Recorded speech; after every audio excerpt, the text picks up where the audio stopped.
Welcome to Building Your World, the commercial real estate development and investment podcast.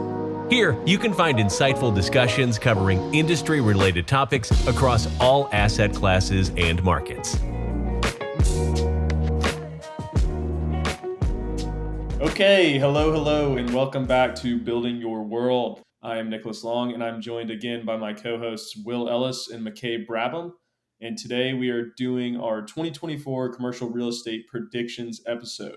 So we're excited to get in that. But first, I just wanted to hear from you guys. How's it going? I think that we all had an opportunity, I would say, this week to deal with some tough weather. McKay, did you guys get this crazy winter storm that blew through the same way that we did down here? We got a whole lot of rain and a lot of wind, and it was pretty cold. Not Will Ellis cold, but it was chilly.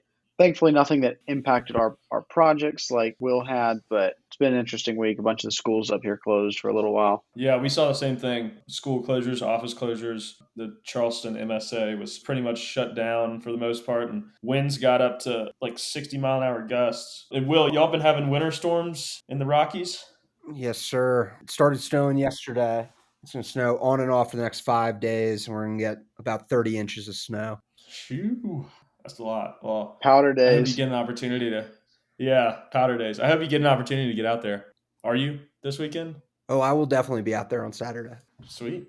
Ski it up. That sounds like fun. Well, cool. Hopefully, y'all had a good new year. Let's jump into our first question. So before we get into our predictions, I just wanted to hear from you both. What's new? What are y'all currently working on, and what are you looking forward to the most in 2024? Will, you ready to lead us off? Still working on the same 2 projects. We started more intently dialing in our plans for 2024 and beyond. We got a crew coming out here next week to do a little bit of skiing, meet with the powers that be, and see if we can't get started on a few new deals to be working on in 2024 and 2025. Yeah, that's awesome. Anything ever come of that RFP that y'all were talking about last podcast? We got it in on time. So the municipality's got 2 months to review, and then they'll get back to everybody.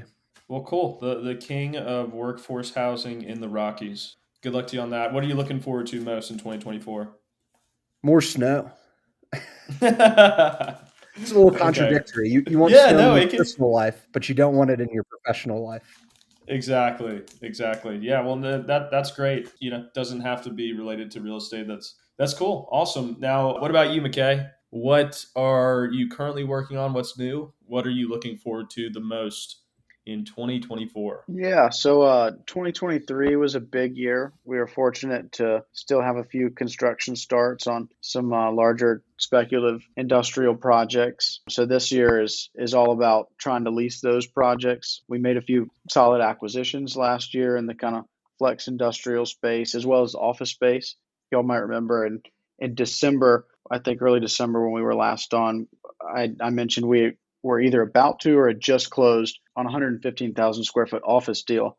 So I'm excited to lease this bad boy up this year. We've got a good leasing team on it, and we've gotten a surprising amount of prospect activity on it. So that's going to be something fun to be working on, and hoping, knock on wood, that we still can have one construction start later this year. So at least one new ground up development coming out of the ground would be great. Glad to hear things are going well. I hope that you lease up that building quickly. Yeah, thank you. Great. So, okay. How's it been for you, Nick? It's been good. So I know in one of our previous episodes, I think it was the last one that we recorded, I spoke about all these specific projects. We are building a standalone speculative light industrial building on I-26. The steel was just delivered, so that will start going up and the product should be delivered and leased later this year. Heck yeah. Additionally, we're pushing forward on a roughly 50,000 square foot mixed use retail office and flex project, also in the greater Charleston area. And we are in the entitlement phase for an 8-building light industrial and flex park that is going well. And we're working on that. So we're particularly happy. We're in a good spot. We've got a lot of activity in front of us, like it sounds that you both have. So yeah, everything's going pretty good. As far as what I'm looking forward to most this year, it relates to some new initiatives that we have implemented. I will be charging away to try and find some adaptive reuse industrial and retail deals, stuff with buildings that we can repurpose and reposition to serve tenants in a different way relative to how they're being used currently. And as y'all know, we typically do ground up development or buy stabilized assets with some vacancies. So this is definitely a change up to our strategy, and one that I'm looking forward to taking on. So additionally, I'll be working more on generating build to suit opportunities for retail and industrial. We've been doing a lot of spec, so we were just trying to balance it out a bit. So both should be fun, challenging, and I'm ready to do it. So looking forward to it. So now let's jump into our predictions, the fun part. Before we start, this is totally opinion based. Obviously, our opinions change constantly with new information. So please take all this information with a grain of salt and know that you should not just go and blindly invest based off of what we are talking about. We'll start with this. What will be the best performing real estate asset in 2024? What will be the best performing asset in 2024? McKay, would you like to lead us off? Yeah, sure. Kind of like you were just talking about. I like flex industrial. I'm thinking a lot smaller product, getting away from, not necessarily getting away from, but I think we're going to see, if you can efficiently develop flex product, I think you would have some success there. The past few years have been filled with big box, and it's pretty oversupplied, and at least in the upstate of South Carolina. But some of these smaller flex suites that are handling more local tenants, I think there's a lot of runway for that. It's still hard to make the numbers work and develop it, but I think if you've got the secret sauce, then I think that'll be a successful product this year. Yeah, that's a great point. I've noticed as well that flex product in the markets that we work in are particularly resilient. They're holding high occupancy rates, and rent growth is steady. I mean, it's way outpacing a lot of the other asset types in the area. And there's just no supply for this product right now. Yeah. So I think if you can get the cost right, that plus the current scarcity of product should provide for a winning playbook, hopefully. Right. I feel like most of the institutional dollars in the last few years, as far as industrial goes, just flushed into e-commerce and distribution. So yeah, that makes sense. That's a great pick. Yeah, really great pick. Past couple of years, starting off strong. The big box was all about, for a lot of guys, it was all about putting capital out, and that meant bigger buildings. And now that's a little oversupplied, and so there's kind of an opportunity for us in the smaller space. Cool. Great pick. Thank you. All right. Will Ellis, what will be the best performing real estate asset in 2024? I'm going to go out on a limb here, but I'm going to say multifamily, depending on where Interesting. you're at. Yes. That's not at all biased. No, it's not. Okay. Why? What are you thinking about multi? I still don't think we've seen the end of people relocating, looking for better opportunities work-wise, warmer climate, maybe, better potential, better schools for their families. It started in COVID. Everybody was moving everywhere because they could work from home, really opened them up to exploring different markets than the one maybe they had grown up in or had been living in post-college. So we saw tremendous growth in the Sun Belt region, and I truly think that'll continue in the Southeast, and maybe not as good of an asset class pick in different places like California or more restrictive states, I should say. Sure. Yeah, that makes sense. So I imagine you're speaking about the strengths in the southern and southeastern markets and the Midwestern markets that some people are starting to move to. And I mean, that's a pretty good pick. I'll be monitoring that closely. I think I agree with you, though, that we have not seen the end of this mass migration period that we saw over the last few years. So great pick. Are we wagering on these picks? No, but I am taking notes. So we're going to have them to remember next year. So I love it. Love it. All right. So I'll give my answer. So I thought this question was kind of hard. I know that I posed it, but I wanted to give 3 quick answers. Firstly, I think neighborhood retail will perform exceptionally well this year. Here is why. So typically, neighborhood retail is designed to service just a specific geographic area, obviously. within a short distance from the consumers. So they load up with tenants that focus on, basic everyday needs and convenience. They also have a lot of service-oriented tenants that provide things that you can't just go buy online. Think great clips and a haircut. You can't buy your haircut online. So most neighborhood retail centers are smaller in scale in comparison to traditional retail and have been carrying much lower vacancy. Because of the nature of their tenant base, they have proven to be a bit more resilient in comparison to traditional retail. I'm not really sure if we will have a recession this year like I thought we would, but I know that if we do, the neighborhood retail center in most markets should be able to plow through safely. Even if we don't have a recession, they will be even more in demand to serve their target area with things that people can't get online since we have so much e-consumption going on. I also wanted to give a nod to two other niche categories, which are life sciences. So with an aging population, the demand for healthcare facilities such as labs, we will likely see a rise in demand across the US for this niche asset class. And then additionally, I think data centers definitely need an honorable mention. We're entering the era of AI, and so we will certainly need bigger, better, faster, with more compute, larger data centers across the US. And it's funny because, I made these picks a couple days ago, but I just read a headline today. It was, I think it was in the Wall Street Journal, but it spoke about, the AI boom is good news for the data center sector.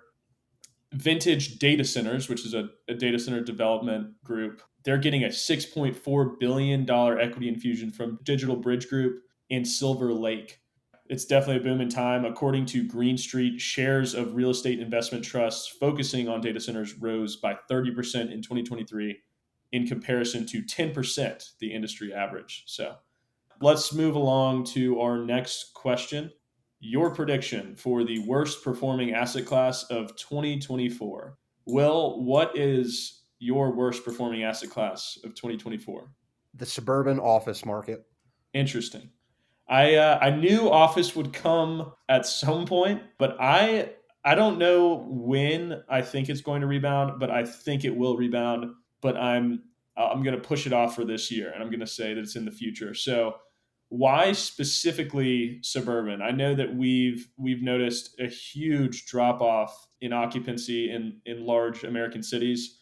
In fact, this is another headline that I saw today, but according to Moody's, almost 1/5 of the office space is vacant in major U.S. cities. They have a 19.6 vacancy rate across the United States' largest cities.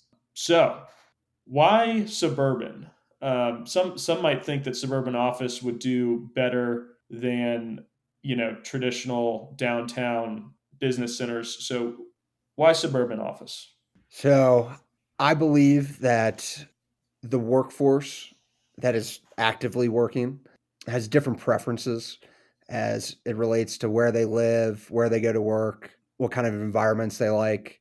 The suburban office park was built for our parents' generation, who had moved out of the cities and took over suburbia, has shown the path through by their parents as well.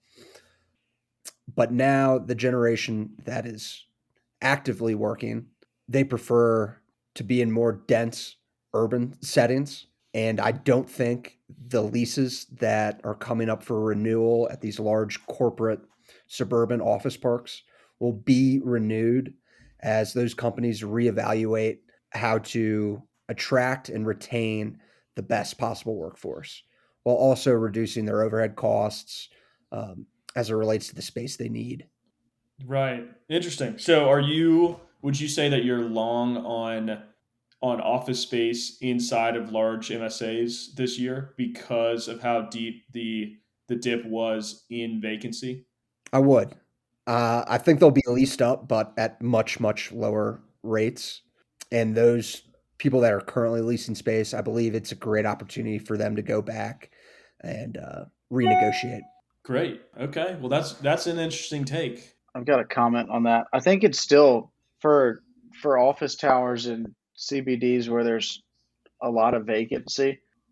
I think that the areas that they're in are still desirable. I mean, we were passing around an article from CBRE on office preferences, and it was talking about how a lot of people these days. I mean, they're a lot more conscientious about their office needs, and so people are increasing the amount of time they're spending in the office from where it's been the past kind of 2 3 years. But as a whole, the company might need less of a footprint, but they still want to be in a great spot, and amenities are still big for people. And these are amenities like walkability, places to go eat that a suburban office park doesn't have.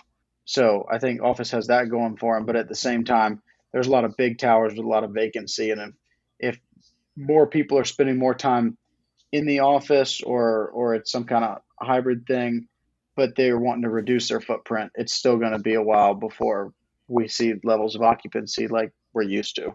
That's a fair assumption. Will, I think your argument has convinced me. I will definitely be watching out for that trend this year.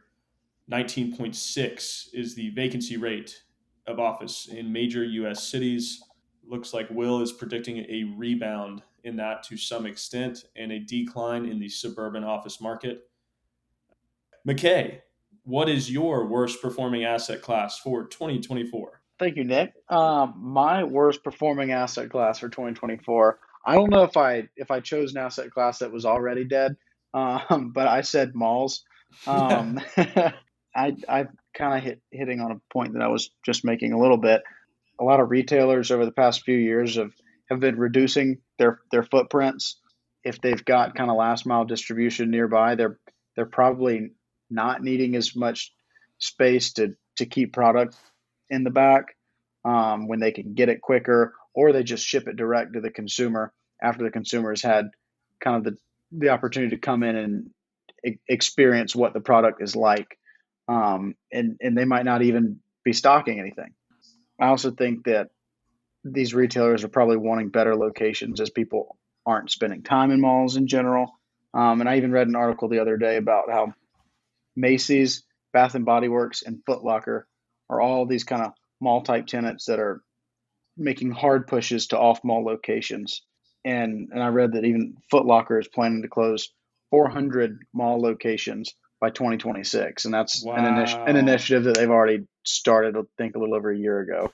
And that's huge. Wow. Yeah, that is huge. Wow. So yeah, I mean, I would say that's a good bet. In to your point, I was reading something today. There's a mall in Miami called the Bal Harbor Shops. I don't know if I'm saying that Hmm. correctly, but they recently submitted plans to build a hotel and residences in the mall, including Wow, 200 workforce housing units. So shout out interesting. to you, Will. It includes 200 workforce housing units along with other residences in a hotel.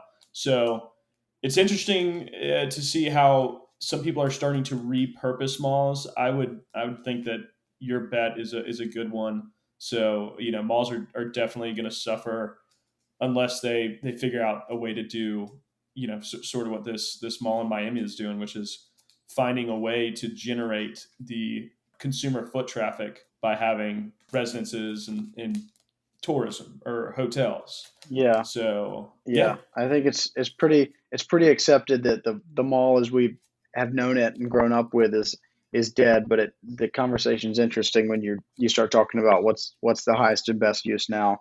Um, 2 years ago, during the kind of height of the industrial boom, a lot of people were trying to repurpose malls for industrial spaces because you had large flat footprints, you had heavy power, you had great access to public transportation.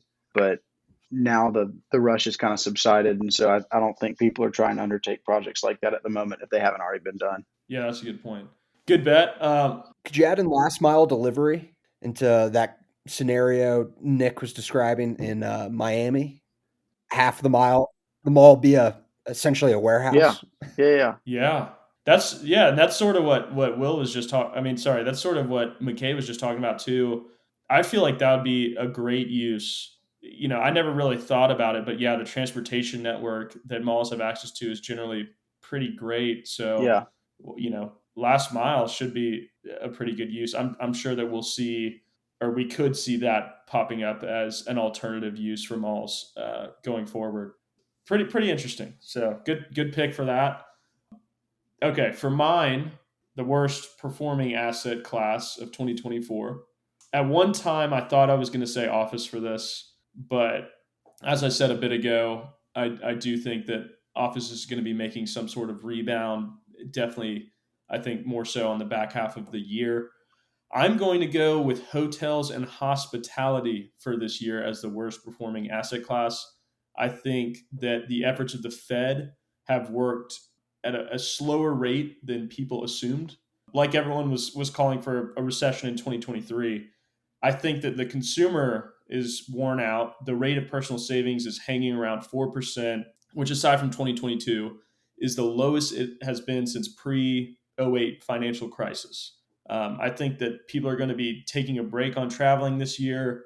So that's my prediction. Let's see if it pans out. Now to the next question, and I think this should be our final. What trend are you watching currently, and what are you predicting will happen with this trend in 2024? Why don't we go to McKay? So yeah, looking to 2024, trends that I'm watching are the cost of construction and consumer spending. We're pretty heavily invested in the industrial spaces, as I've discussed a lot, and so as we look to new projects, there's been much less construction starts as of late than there were in the past few years, and so with supply chain imbalances kind of subsiding, hoping to see some reduction in construction costs, but at the same time, we're looking to see, is the consumer going to stay resilient and justify further leasing activity in this space, or are the guys that have space gonna hold and be patient and not expand right now, or are they even going to sublease? And here in the upstate, we're seeing some guys sublease. Right. Yeah. Yeah. Now, y'all are in multiple markets in the Southeast, though, correct? Yeah, so we're in the Greensboro High Point area. We're in the Greenville, Anderson, Spartanburg area. We're in Columbia, and then down in Orangeburg. And we had assets in Daytona, Florida that we've sold, and then we're a partner in a deal in Texas. Okay. So sort of up the eastern seaboard to North Carolina and then out in Texas. Yep, Yeah. yeah. I Gotcha. mean, we tend Okay. to do deals in areas that, like John McNellis was big on, that we can drive to, and then where we have affiliate offices. Good name drop, John McNellis. We'll get him on the Yeah, pod. great shout out. Yeah. We'll get him on the pod. Okay. Yeah. Great. Well, I'll be watching that trend as well. On to you, Will. What trend are you watching currently? What do you think is going to happen in 2024? So I've got three trends that kind of all tie into each other. Like McKay, I'm watching the rising construction costs, specifically as it relates to modular. Modular is very interesting because the factories need to always be working. So if there's a slowdown in the economy and they can't find that next project to work on, they essentially have to shut down, declare bankruptcy. So it's pretty common that you see these modular factories come and go. The good ones, they've been around for years out in Boise. The next trend is affordability, specifically as it relates to the Rocky Mountain West. There's an article I was reading this past week. I was talking about Park City, Utah, and how only 12% of the workforce lives within Summit County. The rest of the workforce is coming from Salt Lake City and other surrounding counties. So that is a major issue. It's hard for businesses to retain staff if they're traveling over an hour to work one way, because there's plenty of other, if speaking about Park City, it doesn't make a whole lot of sense for somebody to commute an hour from Salt Lake when there is plenty of work in Salt Lake. Sure. And then the last one would be voter initiatives. So out here, communities are beginning to put their money where their mouths are when it comes to workforce housing. Specifically about Aspen, a couple years ago, they set up an additional tax that is paid for not by the full-time residents, but by those that come and visit the community. So it really didn't cost the voters that vote there anything. And they've been able to raise a tremendous amount of money to help the city of Aspen develop their own workforce housing projects. So how all three of these things tie together with rising construction costs, it makes it incredibly difficult to deliver a workforce housing project that pencils without a massive stipend from the municipality. But hopefully, with these voter initiatives, these communities are able to build a little bit of a war chest and further subsidize projects in the future to make them affordable. That was really interesting. That's I appreciate fascinating. you sharing that because that's a look into multiple facets of a different world of the industry that I am just totally not familiar with. Really cool to hear you talk about it. Maybe off pod, when we have some more time, listen to you talk about the modular construction process and how it's manufactured, how it goes together. Or shoot, we'll maybe designate a whole episode to that at some point. But yeah, that's cool. Yeah, I'm definitely watching affordability as well. It's not a trend that I chose to speak about, which I'll mention in a minute. But that's an interesting game of tug of war that you have going on between construction prices and voter initiatives. That's super interesting. It's a lot There's of, a lot of moving parts. yes, you're bringing a lot of different dynamics into this equation. So very cool. Thanks for sharing. Anytime. Okay, as far as what trend I am currently watching and what will happen in 2024, this is certainly something that a lot of other people are watching. And I think that y'all may have known that I would go this route with my prediction, but I'm watching commercial real estate interest rates. So obviously, the Federal Reserve's actions play a big role in determining where rates on debt are. I'm sure that y'all noticed the equity markets recently lurched upward as a result of folks pricing in both the announcement and assumption that the Fed would cut the federal funds rate multiple times in 2024. I think that reaction showed that even though the Fed was trying to drain the system of the excess liquidity that was driving inflation, it appears that there is still some gas in the tank, some dry powder that was left somewhere, which perhaps was more so in the pockets of institutional investors, since we talked about the strains on the consumer already. So here's what I think is going to happen. While it is obvious that rates will be cut in 2024, I think rates will remain constant through Q1, maybe even Q2. Obviously, that could change based on a number of factors and the economic data that the Fed receives. But I just think that it is more likely that larger cuts or multiple cuts occur towards the middle and back half of the year. And I'm also predicting that they cut somewhere around 75 to 100 basis points in total. So I'll give an example. I sort of use this as a benchmark in my mind because I work a decent amount in these asset classes. But I would assume that the mortgage on, say, a stabilized triple net industrial or retail asset to land somewhere in the 5.7 to 6.18 range by the end of the year, maybe lower depending on the creditworthiness of tenants or obviously how aggressive the Fed ultimately gets. But those are my predictions. So that's a wrap. But I do just want to throw out another question to you guys. I'm not sure if you guys prepared an answer for this, but what market will perform best in 2024? Try not to be biased. I know that we work a bit in markets that we prefer, but what do you think is going to perform best, McKay?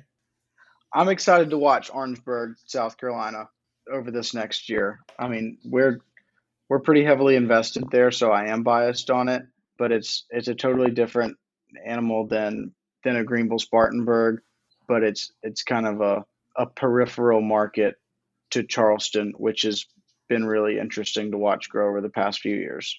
So I'm bullish on Orangeburg, and I think that there's more industrial and potentially some multifamily opportunity there.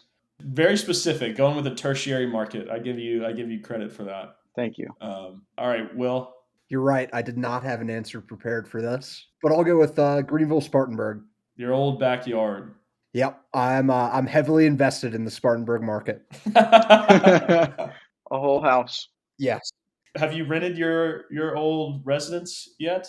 Oh no. Oh, hard to find We tenants. reduced the price last Friday. Oh gosh, what platform are you using? The property manager I hired threw up on like Zillow and all of them.